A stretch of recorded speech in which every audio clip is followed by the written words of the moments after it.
നഗരത്തിന്റെ തിരക്കുകളിൽ നിന്നും ബഹളങ്ങളിൽ നിന്നും കിലോമീറ്ററുകൾ അകലെ പശ്ചിമഘട്ടത്തിന്റെ താഴ്വാരത്തിൽ ഏകാന്തനായി നിലകൊള്ളുന്ന ഗ്രാമത്തിലേക്ക് ഹരിദാസന്റെ കാർ പ്രവേശിച്ചു. സമയം സന്ധ്യ മയങ്ങിയിരിക്കുന്നു. കാറിനുള്ളിൽ ഹരിദാസും ഭാര്യ സുമിത്രയും അവരുടെ 6 വയസ്സുകാരി മകൾ അമ്മുവും ഉണ്ടായിരുന്നു.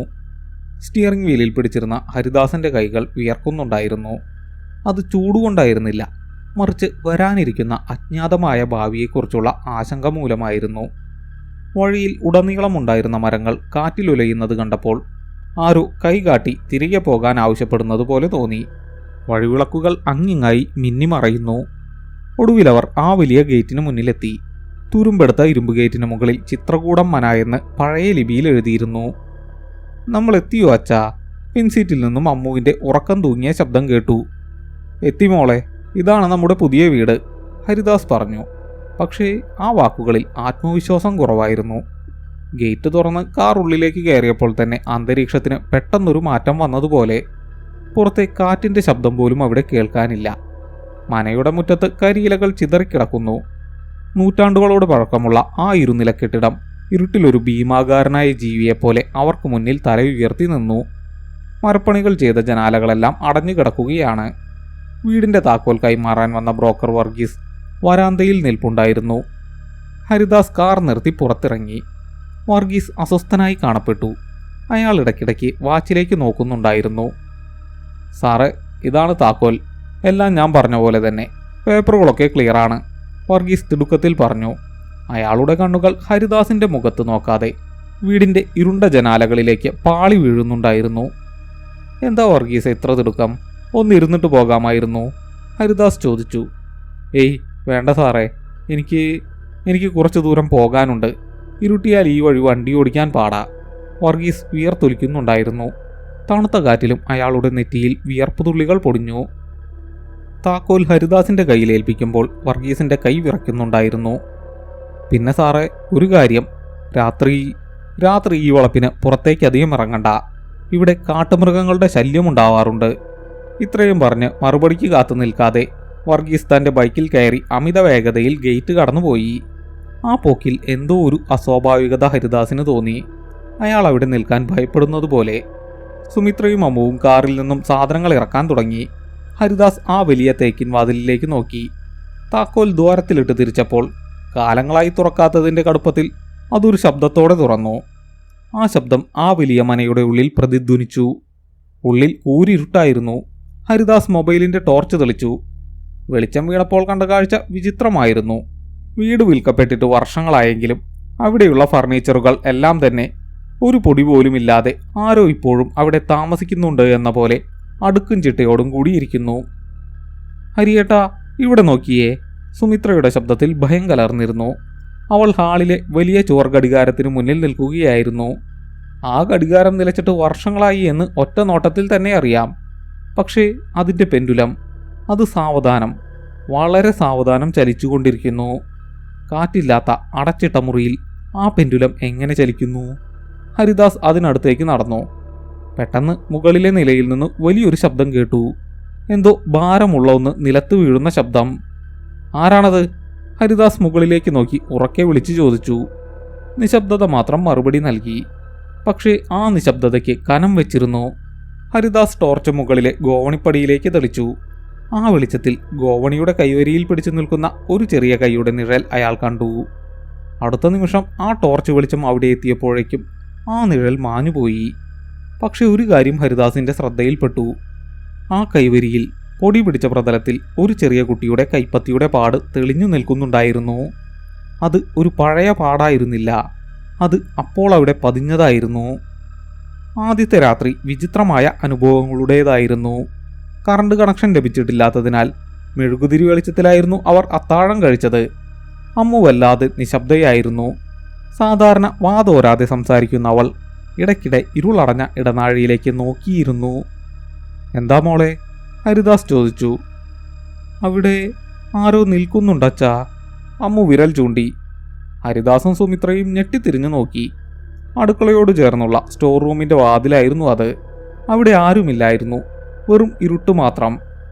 അവിടെ ആരുമില്ല മോളെ, നിനക്ക് തോന്നിയതാ, സുമിത്ര അവളെ സമാധാനിപ്പിച്ചു. ഭക്ഷണം കഴിച്ചു കഴിഞ്ഞ് അവർ കിടപ്പുമുറിയിലേക്ക് പോയി. താഴത്തെ നിലയിലെ വലിയ മുറിയാണ് അവർ തെരഞ്ഞെടുത്തത്. ജനാലകളെല്ലാം ഭദ്രമായി അടച്ചിട്ടുണ്ടെന്ന് ഹരിദാസ് ഉറപ്പുവരുത്തി. മെഴുകുതിരി അണച്ചതോടെ മുറി കൂരിരുട്ടിലായി. പുറത്തെ മരങ്ങൾ കാറ്റിലാടുന്ന ശബ്ദം മാത്രം. ഹരിദാസിന് ഉറക്കം വന്നില്ല. ബ്രോക്കറുടെ വെപ്രാളവും ഗോവണിപ്പടിയിൽ കണ്ട കൈപ്പാടും അയാളുടെ മനസ്സിനെ അലട്ടിക്കൊണ്ടിരുന്നു. തിരിഞ്ഞും മറിഞ്ഞും കിടന്ന് ഒടുവിൽ മയക്കത്തിലേക്ക് വഴുതി വീണപ്പോൾ സമയം പാതിരാത്രി കഴിഞ്ഞിരുന്നു. അയാൾ ഞെട്ടിയുണർന്നത് ഒരു ശബ്ദം കേട്ടാണ്. മുറിയിലെ തറയിലൂടെ ആരോ നടക്കുന്ന ശബ്ദം, മരപ്പലകകൾ അമരുന്ന ശബ്ദം. സുമിത്രേ, ഹരിദാസ് പതുക്കെ വിളിച്ചു. അവൾ അഗാധമായ ഉറക്കത്തിലാണ്. അമ്മുവും ഉറങ്ങുന്നു. പിന്നെ ആരാണ് മുറിയിൽ നടക്കുന്നത്? ഹരിദാസ് ശ്വാസം അടക്കി പിടിച്ചു. ശബ്ദം കട്ടിലിന് ചുറ്റും വട്ടം കറങ്ങുകയാണ്. അത് വെറുമൊരു നടത്തമല്ല, ഭാരമുള്ള എന്തോ ഒന്ന് വലിച്ചിഴയ്ക്കുന്നത് പോലെ. കട്ടിലിന്റെ തൊട്ടടുത്തെത്തി ആ ശബ്ദം പെട്ടെന്ന് നിലച്ചു. ഹരിദാസ് കണ്ണുകൾ ഇറുക്കിയടച്ചു. തൻ്റെ മുഖത്തിന് തൊട്ടുമുകളിൽ ആരോ ശ്വാസം വിടുന്നതായി അയാൾക്ക് തോന്നി. തണുത്ത മരവിപ്പിക്കുന്ന ശ്വാസം. അയാളുടെ ഹൃദയമിടിപ്പ് ചെവിയിൽ മുഴങ്ങുന്നത്ര ഉച്ചത്തിലായി. ധൈര്യം സംഭരിച്ച് അയാൾ കണ്ണു തുറന്നു. ആരുമുണ്ടായിരുന്നില്ല. പക്ഷേ കിടപ്പുമുറിയുടെ വാതിൽ, അത് പാതി തുറന്നു കിടക്കുന്നു. കിടക്കാൻ നേരത്ത് അത് താൻ കുറ്റിയിട്ടിരുന്നതാണ്. ഹരിദാസ് മെല്ലെ എഴുന്നേറ്റ് ടോർച്ചെടുത്ത് വാതിൽക്കലേക്ക് നടന്നു. ഇടനാഴിയിൽ നീണ്ടു കിടക്കുന്ന ഇരുട്ട്. ടോർച്ച് വെളിച്ചം വീശിയപ്പോൾ ഇടനാഴിയുടെ അങ്ങേയറ്റത്ത് ഗോവണിപ്പടിക്ക് താഴെ ഒരു മുറിയുടെ വാതിൽ കണ്ടു. പകൽ വെളിച്ചത്തിൽ ആ വാതിൽ അവിടെയുള്ളതായി അയാൾ ശ്രദ്ധിച്ചിരുന്നില്ല. ഒരു ആകർഷണം പോലെ ഹരിദാസ് ആ വാതിലിന് നേരെ നടന്നു. ആ മുറിയുടെ വാതിൽ മറ്റുള്ളവയിൽ നിന്ന് വ്യത്യസ്തമായിരുന്നു. കറുത്ത നിറം. അതിൽ വലിയൊരു പൂട്ടുമുണ്ടായിരുന്നു. പക്ഷേ പൂട്ട് തുറന്ന നിലയിലായിരുന്നു കിടന്നിരുന്നത്. അയാൾ വാതിൽ തള്ളി തുറന്നു. ഉള്ളിൽ നിന്നും അതിശൈത്യം പുറത്തേക്ക് വമിച്ചു. മുറിയിൽ ഫർണിച്ചറുകൾ ഒന്നുമില്ല. നടുവിൽ തറയിൽ ചോക്കുകൊണ്ട് വരച്ചതുപോലെയുള്ള വിചിത്രമായ കുറേ കള്ളികൾ. അയാൾ സൂക്ഷിച്ചു നോക്കിയപ്പോൾ ഒരു കാര്യം മനസ്സിലായി. അത് ചോക്കായിരുന്നില്ല, തറയിൽ മാന്തി വരച്ച പാടായിരുന്നു അത്. നഖങ്ങൾ കൊണ്ട് തറയിൽ ആഴത്തിൽ കോറിയിട്ട പാടുകൾ. പെട്ടെന്ന് മുറിയുടെ മൂലയിൽ നിന്ന് ഒരു ചിരി കേട്ടു. ഒരു സ്ത്രീയുടെ ഘനഗംഭീരമായ ചിരി. ഹരിദാസ് ഞെട്ടിത്തിരിഞ്ഞു. ടോർച്ച് വെളിച്ചം ആ മൂലയിലേക്ക് വീണു. അവിടെ ആരുമില്ല. പക്ഷേ ചുമരിൽ, തറയിൽ നിന്ന് 6 അടി ഉയരത്തിൽ ഒരു നിഴൽ മാത്രം അനങ്ങുന്നു. വെളിച്ചം അതിലേക്ക് വീണിട്ടും ആ നിഴൽ മാഞ്ഞില്ല. ആ നിഴൽ പതിയെ നടന്ന് ഹരിദാസിന്റെ അടുത്തേക്ക് നീങ്ങി. ഭയം കൊണ്ട് ഹരിദാസിന്റെ കാലുകൾ തറയിൽ ഉറച്ചുപോയി. അനങ്ങാൻ കഴിയുന്നില്ല. ആ നിഴൽ അയാളുടെ പാദങ്ങൾക്ക് അരികിലെത്തി നിന്നു. അപ്പോൾ ഹരിദാസ് അത് കണ്ടു. ആ മുറിയുടെ തറയിൽ നിറയെ പൊടിയാണ്. പക്ഷേ ആ നിഴൽ നടന്നു വന്ന വഴിയിൽ പൊടിയിൽ കാൽപ്പാടുകൾ ഉണ്ടായിരുന്നില്ല. മറിച്ച് പൊടിയിൽ എന്തോ എഴുതിയിരിക്കുന്നു. ടോർച്ച് താഴ്ത്തി അയാൾ അത് വായിക്കാൻ ശ്രമിച്ചു. തിരികെ പോകൂ, അവൾ ഉണർന്നു കഴിഞ്ഞു. വായിച്ചു തീർന്നതും ഹരിദാസിന്റെ പിന്നിലെ വാതിൽ വലിയൊരു ശബ്ദത്തോടെ താനേ അടഞ്ഞു. അയാൾ ആ ഇരുട്ടുമുറിയിൽ തനിച്ചായി. ആ അടഞ്ഞ വാതിലിനു മുന്നിൽ ഇരുട്ടിൽ ഹരിദാസ് വിറച്ചു നിന്നു. ശ്വാസം കിട്ടാത്ത അവസ്ഥ. ടോർച്ച് നിലത്ത് വീണ് അണഞ്ഞുപോയിരുന്നു. അയാൾ കൈകൊണ്ട് വാതിലിൽ തപ്പാൻ തുടങ്ങി. ഇരുമ്പ് പിടികൾ തണുത്തുറഞ്ഞിരുന്നു. എത്ര ശ്രമിച്ചിട്ടും വാതിൽ തുറക്കുന്നില്ല. പുറത്തുനിന്ന് ആരോ പൂട്ടിയതുപോലെ.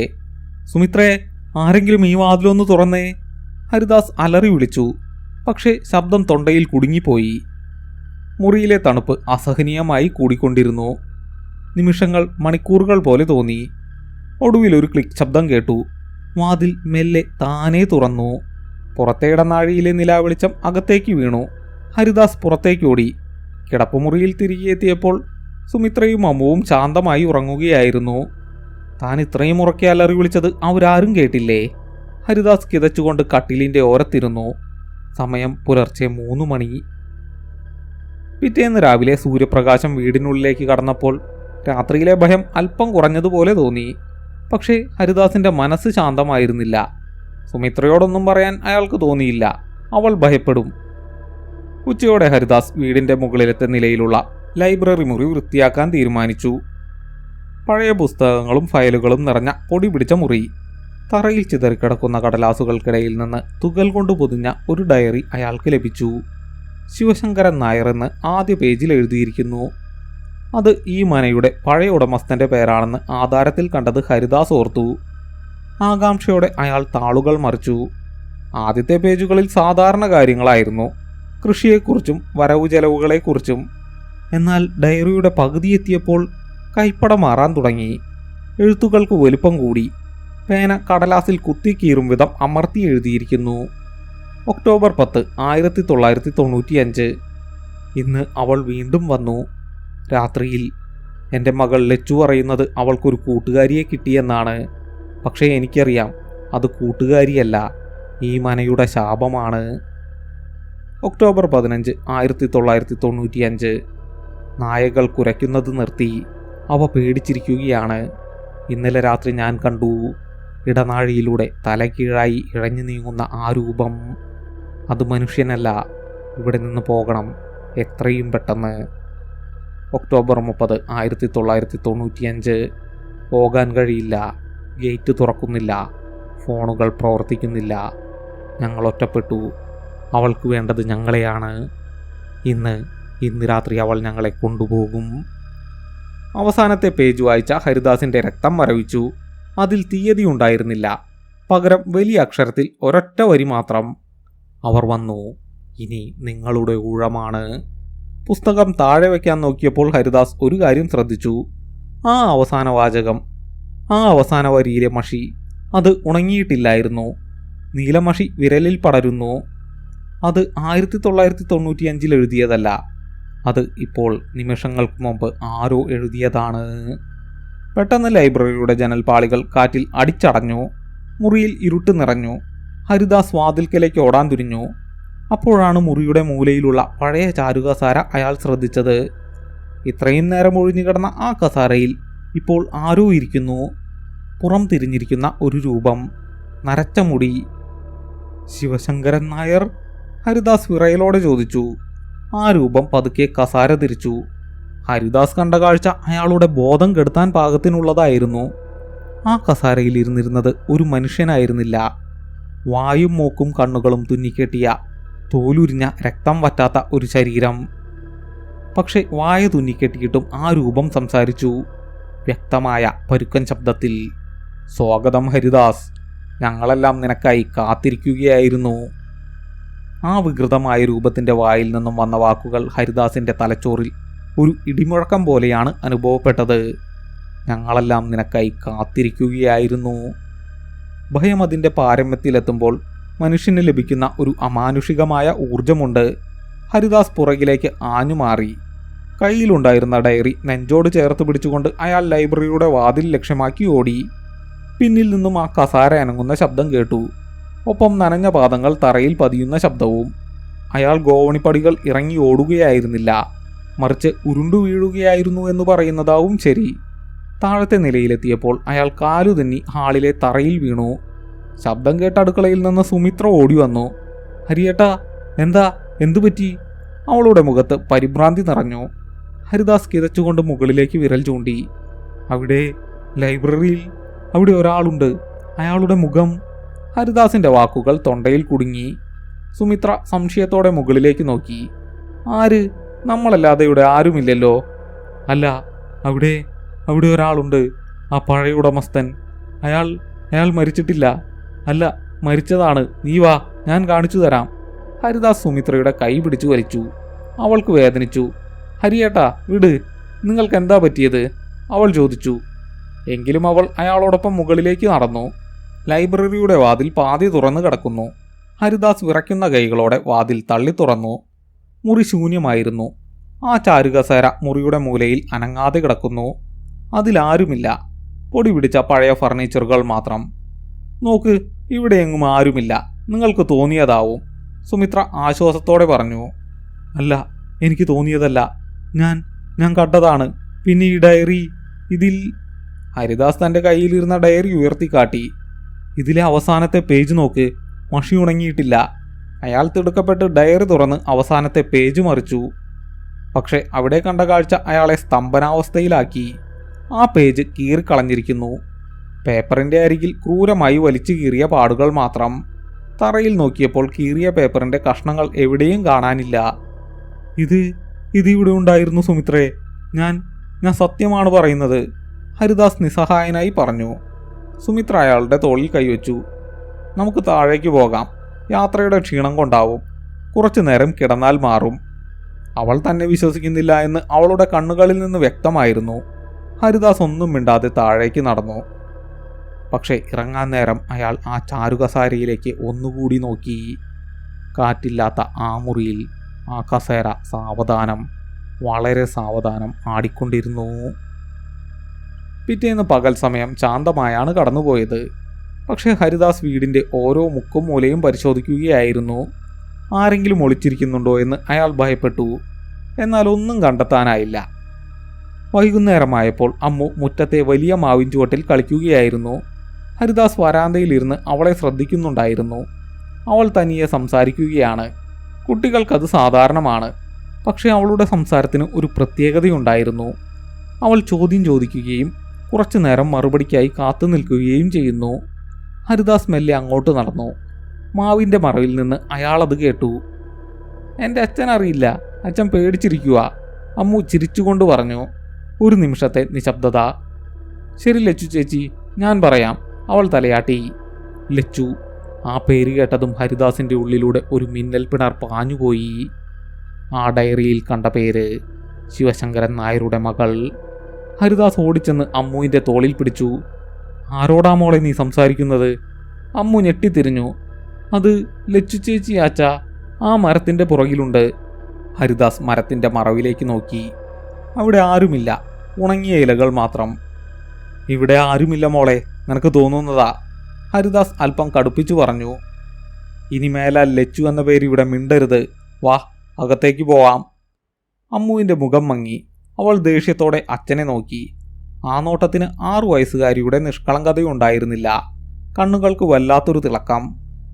ലച്ചു ചേച്ചിക്ക് അച്ഛനെ ഇഷ്ടമായില്ല, അമ്മു തണുത്ത സ്വരത്തിൽ പറഞ്ഞു. അച്ഛൻ കളി തടസ്സപ്പെടുത്തി. ഹരിദാസ് അവളെയും കൂട്ടി ബലമായി അകത്തേക്ക് കയറി വാതിലടച്ചു.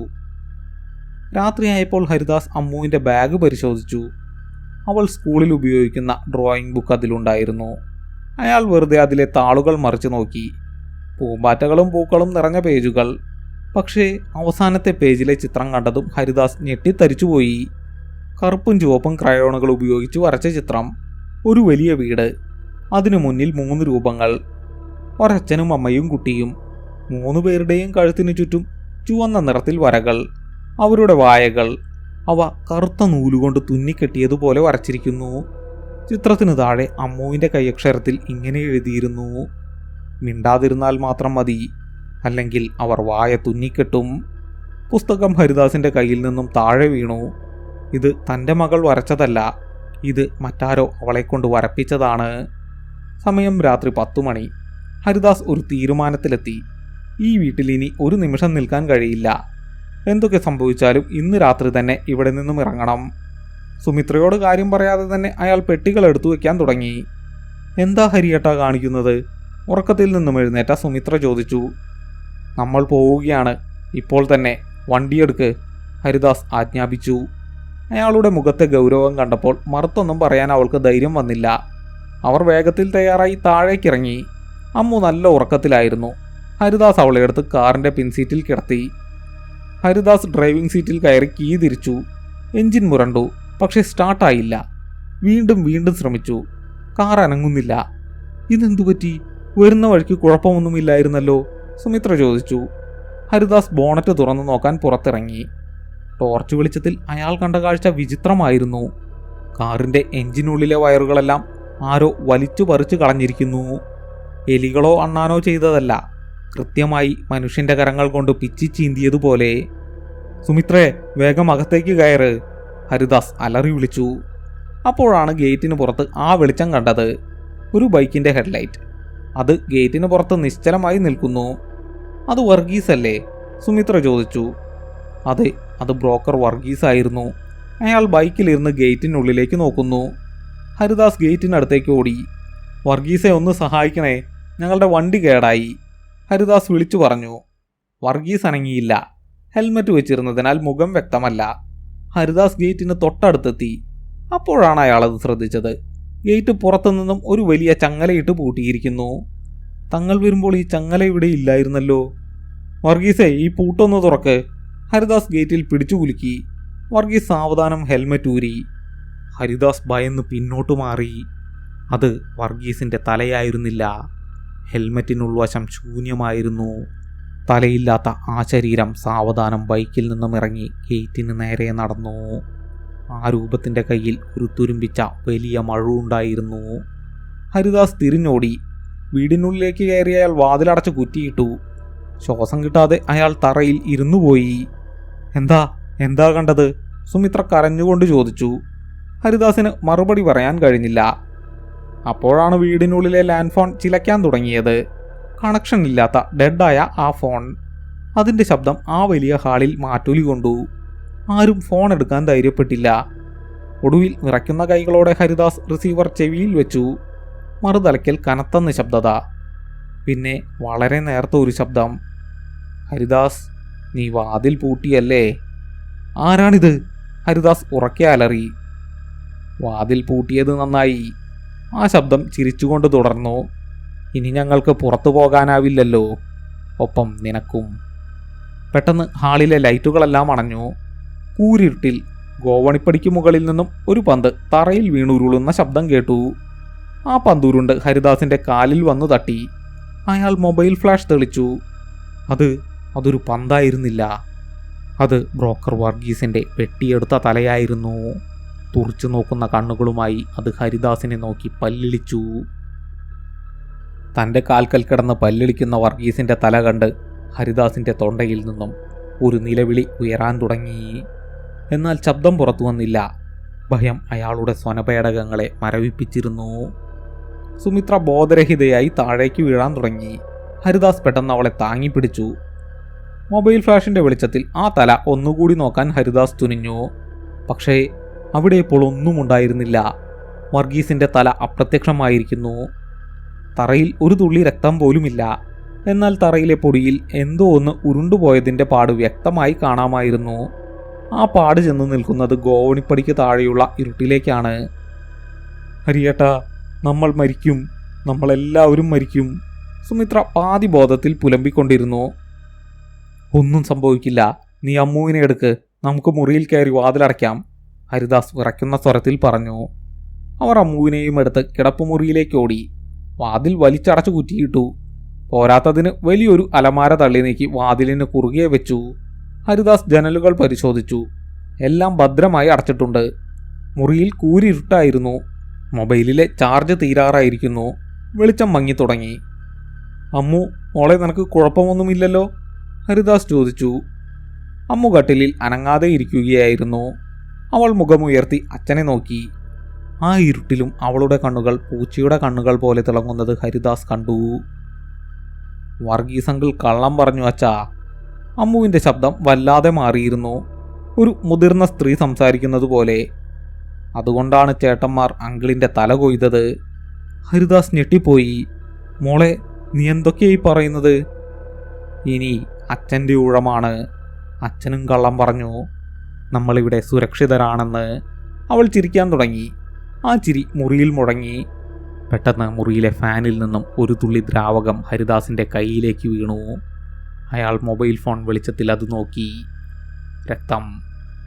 അയാൾ മുകളിലേക്ക് നോക്കി. സീലിങ്ങിൽ നിന്നും രക്തം കിനിഞ്ഞിറങ്ങുന്നു. ആരോ മുകളിലത്തെ നിലയിലെ തറയിൽ കിടന്ന് മരിക്കുകയാണ്. ആ രക്തമാണ് വിള്ളലിലൂടെ താഴേക്ക് വരുന്നത്. രക്തം തുള്ളികളായി വീഴുന്നത് കൂടി വന്നു. അവിടെ നിന്ന് മാറിയിരിക്കെ ഹരിദാസ് സുമിത്രയെയും അമ്മുവിനെയും കട്ടിലിൽ നിന്നും മാറ്റി. നിമിഷങ്ങൾക്കകം കട്ടിലിലെ വിരിപ്പിൽ രക്തം പടർന്നു പിടിച്ചു. പുറത്തെ ഹാളിൽ നിന്നും വിചിത്രമായ ശബ്ദങ്ങൾ കേൾക്കാൻ തുടങ്ങി. ആരോ ഭിത്തിയിൽ നഖം കൊണ്ട് മാന്തുന്ന ശബ്ദം. ആ ശബ്ദം മുറിയുടെ വാതിലിന് നേരെ അടുത്തു വരുന്നു. സുമിത്രേ, ശബ്ദമുണ്ടാക്കരുത്. ഹരിദാസ് അവളുടെ വായ പൊത്തിപ്പിടിച്ചു. അവർക്ക് ശബ്ദം ഇഷ്ടമല്ല. പെട്ടെന്ന് വാതിലിന് പുറത്ത് ആ ശബ്ദം നിലച്ചു. ഇപ്പോൾ വാതിലിൻ്റെ വിടവിലൂടെ ആരോ ഉള്ളിലേക്ക് ശ്വാസം വലിച്ചു വിടുന്ന ശബ്ദം മാത്രം. പിന്നെ വാതിലിൽ ഒരു മുട്ട്. വളരെ പതുക്കെ. ഹരിദാസ്, വാതിൽ തുറക്കൂ, ഞങ്ങൾ ഡോക്ടറെ കൊണ്ടുവന്നിട്ടുണ്ട്. പുറത്തു നിന്നും ഒരു സ്ത്രീയുടെ ശബ്ദം. അത് സുമിത്രയുടെ അമ്മയുടെ ശബ്ദമായിരുന്നു. സുമിത്രയുടെ കണ്ണുകൾ വിടർന്നു. അവൾ ഹരിദാസിൻ്റെ കൈ തട്ടി മാറ്റി. അമ്മ, അതെൻ്റെ അമ്മയാണ്. അല്ല, അത് നിന്റെ അമ്മയല്ല, അതവരാണ്. ഹരിദാസ് അവളെ തടയാൻ ശ്രമിച്ചു. വിട്, എൻ്റെ അമ്മയാണ് വന്നിരിക്കുന്നത് നമ്മളെ രക്ഷിക്കാൻ. സുമിത്ര സമനില തെറ്റിയതുപോലെ പെരുമാറി. അവൾ വാതിലിനടുത്തേക്ക് ഓടി അലമാര തള്ളി മാറ്റാൻ തുടങ്ങി. സുമിത്രേ, വേണ്ട, അത് ചതിയാണ്. ഹരിദാസ് അവളെ പിടിച്ചു മാറ്റാൻ നോക്കി. പക്ഷെ അപ്പോഴേക്കും അവൾ വാതിലിൻ്റെ കുറ്റി നീക്കിയിരുന്നു. വാതിൽ സാവധാനം തുറന്നു. അവിടെ സുമിത്രയുടെ അമ്മ ഉണ്ടായിരുന്നില്ല. പകരം ഏകദേശം 7 അടി പൊക്കമുള്ള കറുത്ത കോട്ടുധരിച്ച ഒരു രൂപം. മുഖം വ്യക്തമല്ല. പക്ഷേ ആ രൂപത്തിൻ്റെ കയ്യിൽ തിളങ്ങുന്ന ഒരു സൂചിയും കറുത്ത നൂലുമുണ്ടായിരുന്നു. ആ രൂപം ഒരടി മുന്നോട്ട് വെച്ചു. സുമിത്ര ഭയന്ന് പിന്നോട്ട് മാറി. പക്ഷെ അവളുടെ കാലുകൾ തറയിൽ ഉറച്ചുപോയി. ആ രൂപം കൈനീട്ടി സുമിത്രയുടെ മുഖത്ത് തൊട്ടു. നീ ഒത്തിരി സംസാരിക്കുന്നു. ആ രൂപം മന്ത്രിച്ചു. നമുക്കത് ശരിയാക്കാം. ഹരിദാസ് അവിടെ ഉണ്ടായിരുന്ന ഒരു ഫ്ലവർ വൈസ് എടുത്ത് ആ രൂപത്തിൻ്റെ തലയ്ക്കടിച്ചു. അത് ചിതറിപ്പോയി. പക്ഷേ ആ രൂപം അനങ്ങിയില്ല. അത് സാവധാനം ഹരിദാസിന് നേരെ തിരിഞ്ഞു. ആ മുഖം കണ്ട ഹരിദാസിൻ്റെ രക്തം മരവിച്ചു. അതിന് കണ്ണുകളില്ലായിരുന്നു. കണ്ണിൻ്റെ സ്ഥാനത്ത് 2 കുഴികൾ മാത്രം. വായ തുന്നിക്കെട്ടിയിരിക്കുന്നു. അത് ഹരിദാസിൻ്റെ കഴുത്തിന് നേരെ കൈനീട്ടി. ആ തണുത്ത വിരലുകൾ തൊട്ടതും ഹരിദാസ് തെറിച്ചുപോയി ഭിത്തിയിലിടിച്ചു. ഹരിദാസ് തറയിൽ വീണു. അയാൾക്ക് തല കറങ്ങുന്നുണ്ടായിരുന്നു. അയാൾ കണ്ണു തുറന്നപ്പോൾ കണ്ടത് സുമിത്രയെ ആ രൂപം വലിച്ചിഴച്ച് ഇരുട്ടിലേക്ക് കൊണ്ടുപോകുന്നതാണ്. ഹരിയേട്ടാ, അവളുടെ നിലവിളി പാതിയിൽ മുറിഞ്ഞുപോയി. വാതിൽ വലിയ ശബ്ദത്തോടെ അടഞ്ഞു. മുറിയിൽ ഹരിദാസും അമ്മുവും മാത്രം. അമ്മു ഇപ്പോൾ കട്ടിലിൻ്റെ മൂലയിൽ ഇരിക്കുകയാണ്. അവൾ ഭയപ്പെടുന്നില്ല. അവൾ എന്തോ പാട്ട് പാടുകയാണ്. ഹരിദാസ് മുട്ടിലഴഞ്ഞ് അമ്മുവിൻ്റെ അടുത്തെത്തി. മോളെ, അമ്മയെ അവർ കൊണ്ടുപോയി. നമ്മൾ എന്തെങ്കിലും ചെയ്യണം. അമ്മു പാട്ട് നിർത്തി. അവൾ ഹരിദാസിനെ നോക്കി. അമ്മ ഇനി തിരിച്ചു വരില്ല അച്ഛാ. അമ്മ അവരോട് തർക്കിച്ചു. ഇവിടെ ആരും തർക്കിക്കാൻ പാടില്ല. ആരാണവർ? അവർക്ക് എന്താണ് വേണ്ടത്? ഹരിദാസ് കരഞ്ഞുപോയി. അമ്മു കട്ടിലിനടിയിൽ നിന്നും ഒരു പഴയ ഫോട്ടോ ആൽബം വലിച്ചെടുത്തു. ലച്ചു ചേച്ചി തന്നതാ, ഇതിലുണ്ടെല്ലാം. ഹരിദാസ് വിറയ്ക്കുന്ന കൈകളോടെ ആൽബം തുറന്നു. അത് പഴയ ബ്ലാക്ക് ആൻഡ് വൈറ്റ് ഫോട്ടോകളായിരുന്നു. ഈ മനയിൽ താമസിച്ചിരുന്ന പഴയ കുടുംബങ്ങളുടെ ചിത്രങ്ങൾ. ആദ്യത്തെ പേജിൽ ചിരിച്ചുകൊണ്ട് നിൽക്കുന്ന ഒരു കുടുംബം. അച്ഛൻ, അമ്മ, 2 കുട്ടികൾ. രണ്ടാമത്തെ പേജിൽ അതേ കുടുംബം, പക്ഷെ അവരുടെ മുഖത്ത് ചിരിയില്ല. മൂന്നാമത്തെ പേജിൽ ഹരിദാസ് ഞെട്ടിപ്പോയി. മൂന്നാമത്തെ ഫോട്ടോയിൽ ആ കുടുംബത്തിലെ എല്ലാവരുടെയും വായകൾ തുന്നിക്കെട്ടിയിരുന്നു. അവർ ഒരു വരിയായി നിൽക്കുന്നു. അവരുടെ പിന്നിൽ ഇരുട്ടിൽ ഇപ്പോൾ കണ്ട അതേ കറുത്ത കോട്ടുകാരായ രൂപങ്ങൾ നിൽക്കുന്നു. അടുത്ത പേജിൽ മറ്റൊരു കുടുംബം. അവരും ഇതേ അവസ്ഥയിൽ. ഇവിടെ താമസിക്കാൻ വരുന്നവർ സംസാരിക്കാൻ പാടില്ല അച്ഛാ. അമ്മു പറഞ്ഞു. രഹസ്യങ്ങൾ പുറത്തു പറയാൻ പാടില്ല. പറഞ്ഞാൽ... അമ്മു ചുണ്ടത്ത് വിരൽ വെച്ച് കാണിച്ചു. പെട്ടെന്ന് മുറിയിലെ അലമാരയ്ക്കുള്ളിൽ നിന്നൊരു ശബ്ദം. ആരോ അലമാരയ്ക്കുള്ളിൽ നിന്നും പുറത്തേക്ക് കടക്കാൻ ശ്രമിക്കുന്നു. ഹരിദാസ് അലമാരയിലേക്ക് നോക്കി. അതിൻ്റെ വാതിലുകൾ വിറയ്ക്കുന്നുണ്ട്. തുറക്കരുതച്ചാ, അമ്മു പറഞ്ഞു. അത് അമ്മയല്ല. പക്ഷെ ഹരിദാസിന് പിടിച്ചു നിൽക്കാനായില്ല. സുമിത്ര അതിനുള്ളിലുണ്ടെങ്കിലോ? അയാൾ ഓടിച്ചെന്ന് അലമാരയുടെ വാതിൽ തുറന്നു. അതിനുള്ളിൽ നിന്നും സുമിത്രയുടെ മൃതദേഹമായിരുന്നില്ല പുറത്തേക്ക് വീണത്. അതൊരു പഴയ ഗ്രാമഫോണായിരുന്നു. അത് തനിയെ പ്രവർത്തിക്കുന്നു. അതിൽ നിന്നും ഒരു പാട്ട് കേൾക്കാം. അമ്മു പാടിയ അതേ പാട്ട്. എന്നാൽ ആ പാട്ടിൻ്റെ ഇടയിൽ ഒരു പുരുഷ ശബ്ദം റെക്കോർഡ് ചെയ്യപ്പെട്ടിരുന്നു. അത് ശിവശങ്കരൻ നായരുടെ ശബ്ദമായിരുന്നു. ഞാൻ ചെയ്ത തെറ്റ്. എൻ്റെ മകളെ ബലി നൽകിയതാണ്. ഈ മനയിലെ പിശാചുകൾക്ക് രക്തം വേണ്ട. അവർക്ക് വേണ്ടത് നിശബ്ദതയാണ്. പക്ഷേ എൻ്റെ മകൾ, അവൾ തിരിച്ചു വന്നു. അവളാണ് ഇപ്പോൾ ഇവരെ നയിക്കുന്നത്. രക്ഷപ്പെടാൻ ഒരേയൊരു വഴിയേ ഉള്ളൂ. റെക്കോർഡിലെ ശബ്ദം മുറിഞ്ഞു. എന്താ ആ വഴി? ഹരിദാസ് ഗ്രാമഫോണിന് നേരെ അലറി വിളിച്ചു. ഗ്രാമഫോൺ വീണ്ടും കറങ്ങി. പക്ഷേ ഇത്തവണ വന്നത് ശിവശങ്കരൻ നായരുടെ ശബ്ദമല്ലായിരുന്നു, സുമിത്രയുടെ ശബ്ദമായിരുന്നു. പക്ഷേ അത് തൊണ്ടയിൽ കുടുങ്ങിയതുപോലെ വ്യക്തമല്ലാത്ത ഞരക്കങ്ങൾ മാത്രമുള്ള ശബ്ദം. ഹരിദാസ് അലമാരയുടെ ഉള്ളിലേക്ക് ടോർച്ചടിച്ചു. ഗ്രാമഫോണിൻ്റെ പിന്നിൽ അലമാരയുടെ അടിത്തട്ടിൽ ചുരുണ്ടുകൂടിയിരിക്കുന്ന ഒരു രൂപം. സുമിത്ര. അവൾ ജീവനോടെയുണ്ട്. അവൾ ഹരിദാസിനെ നോക്കി കൈനീട്ടി. പക്ഷെ അവൾക്ക് സംസാരിക്കാൻ കഴിയില്ലായിരുന്നു. കാരണം അവളുടെ വായ കറുത്ത നൂലുകൊണ്ട് വരിയായി തുന്നിക്കെട്ടിയിരുന്നു. രക്തം ആ നൂലിലൂടെ ഒലിച്ചിറങ്ങുന്നു. അവളുടെ കണ്ണുകളിൽ മരിക്കണമെന്ന അപേക്ഷ മാത്രമായിരുന്നു ഉണ്ടായിരുന്നത്. ഹരിദാസ് അവളെ വാരിപ്പുണർന്നു. അപ്പോഴാണ് അവളുടെ കഴുത്തിൽ ഒരു കയർ കുരുങ്ങിയിരിക്കുന്നത് അയാൾ കണ്ടത്. ആ കയറിൻ്റെ ഒരറ്റം അലമാരയുടെ മുകളിലേക്ക് പോകുന്നു. മുകളിൽ നിന്നും ഒരൊറ്റ വലിവ്. സുമിത്രയുടെ ശരീരം ഹരിദാസിന്റെ കയ്യിൽ നിന്നും വഴുതി മുകളിലേക്ക് ഉയർന്നു. ഇല്ല! ഹരിദാസ് അവളുടെ കാലിൽ പിടിക്കാൻ ശ്രമിച്ചു. പക്ഷെ അപ്പോഴേക്കും അവൾ അലമാരയുടെ ഇരുണ്ട മുകൾ തട്ടിലേക്ക് വലിച്ചെടുക്കപ്പെട്ടു. അലമാരയുടെ വാതിൽ കൊട്ടിയടഞ്ഞു. ഹരിദാസ് തറയിൽ തളർന്നിരുന്നു. അപ്പോൾ അമ്മു അയാളുടെ അടുത്തേക്ക് വന്ന് ചെവിയിൽ മന്ത്രിച്ചു. അച്ഛാ, ലച്ചു ചേച്ചിക്ക് അച്ഛനെ കാണണമെന്ന്. ഹരിദാസ് ഞെട്ടിത്തിരിഞ്ഞു നോക്കി. അമ്മുവിൻ്റെ പിന്നിൽ ജനാലയുടെ വിരിപ്പുകൾക്കിടയിൽ ഒരു ചെറിയ പെൺകുട്ടി നിൽക്കുന്നു. മുടി മുഖത്തേക്ക് വീണ് കിടക്കുന്നു. അവൾ തലയുയർത്തി. അവളുടെ മുഖം മുഴുവൻ തുന്നിക്കെട്ടുകളായിരുന്നു. ലച്ചു എന്നു പേരുള്ള ആ പ്രേതരൂപം ഹരിദാസിന് നേരെ നടന്നെടുത്തു. അവളുടെ മുഖത്തെ തുന്നിക്കെട്ടുകൾക്കിടയിലൂടെ ചലം ഒലിച്ചിറങ്ങുന്നുണ്ടായിരുന്നു. അമ്മു ഒരു പാവയെപ്പോലെ നിർവികാരയായി ഹരിദാസിനെ നോക്കി നിന്നു. അമ്മു, ഓടിപ്പോ! ഹരിദാസ് അലറി വിളിച്ചു. അയാൾ ലച്ചുവിനെ തള്ളിമാറ്റി അമ്മുവിൻ്റെ അടുത്തേക്ക് പാഞ്ഞു. പക്ഷെ അമ്മുവിൻ്റെ കയ്യിൽ പിടിച്ചതും ഹരിദാസ് മരവിച്ചുപോയി. അത് അമ്മുവിൻ്റെ കൈയായിരുന്നില്ല. മരപ്പലക പോലെ കടുപ്പമുള്ള ജീവനില്ലാത്ത ഒരു വസ്തുവായിരുന്നു അത്. അയാൾ ഞെട്ടിത്തിരിഞ്ഞ് അമ്മുവിൻ്റെ മുഖത്തേക്ക് നോക്കി. അതൊരു കുട്ടിയായിരുന്നില്ല. അമ്മുവിൻ്റെ വലുപ്പത്തിലുള്ള മരം കൊണ്ടുണ്ടാക്കിയ ഒരു പാവയായിരുന്നു അത്. അമ്മുവിൻ്റെ ഉടുപ്പ് ധരിച്ച, കണ്ണുകൾക്ക് പകരം ഗ്ലാസ് ഗോലികൾ വെച്ച ഒരു പാവ. എൻ്റെ മകളെവിടെ? ഹരിദാസ് ഭ്രാന്തമായി ചുറ്റും നോക്കി. മുറിയുടെ 4 മൂലകളിൽ നിന്നും ഇരുണ്ട നിഴലുകൾ ഉയർന്നു വന്നു. അവയെല്ലാം പഴയ കാലത്തെ വസ്ത്രങ്ങൾ ധരിച്ചവരായിരുന്നു. സ്ത്രീകളും കുട്ടികളും വൃദ്ധരും. എല്ലാവരുടെയും വായകൾ തുന്നിക്കെട്ടിയിരിക്കുന്നു. അവർ ഹരിദാസിനെ വട്ടം ചുറ്റി. ആ കൂട്ടത്തിൽ നിന്നും ഒരാൾ മുന്നോട്ട് വന്നു. അത് സുമിത്രയായിരുന്നു. അവളുടെ കഴുത്തിലെ കയർ അപ്രത്യക്ഷമായിരിക്കുന്നു. പക്ഷെ അവളുടെ വായിലെ തുന്നലുകൾ അതുപോലെ തന്നെയുണ്ട്. അവളുടെ കയ്യിൽ വലിയൊരു വെള്ളി സൂചിയും കറുത്ത നൂലും ഉണ്ടായിരുന്നു. ഹരിദാസ് പിന്നോട്ട് മാറി ഭിത്തിയിലിടിച്ചു. സുമിത്രേ, നീ എന്തായി ചെയ്യാൻ പോകുന്നേ? സുമിത്രയുടെ കണ്ണുകളിൽ സ്നേഹമോ സഹതാപമോ ഉണ്ടായിരുന്നില്ല. വെറും ശൂന്യത മാത്രം. അവൾ ഹരിദാസിൻ്റെ അടുത്തേക്ക് വന്നു. അവളുടെ പിന്നിൽ ലച്ചു നിന്നു. ലച്ചുവിൻ്റെ തുന്നിക്കെട്ടിയ വായിൽ നിന്നും അവ്യക്തമായ ശബ്ദം പുറത്തു വന്നു. ശബ്ദമാണ് വേദന, നിശബ്ദതയാണ് സമാധാനം. ഞങ്ങളുടെ ലോകത്തേക്ക് വരാൻ ഒരേ ഒരു വഴിയേ ഉള്ളൂ. നീയും നിശബ്ദനാകണം. ഹരിദാസ് ജനലിൻ്റെ ചില്ല് തകർക്കാൻ കൈ ഉയർത്തി. പക്ഷെ അദൃശ്യമായ ഏതോ ശക്തി അയാളുടെ കൈകൾ പിടിച്ചുവെച്ചു. 100 കണക്കിന് തണുത്ത കൈകൾ അയാളുടെ ശരീരത്തിൽ മുറുകി. അനങ്ങാൻ കഴിയുന്നില്ല. സുമിത്ര അയാളുടെ മുഖത്തിന് നേരെ കുനിഞ്ഞു. ആ വെള്ളി സൂചി നിലാവെളിച്ചത്തിൽ തിളങ്ങി.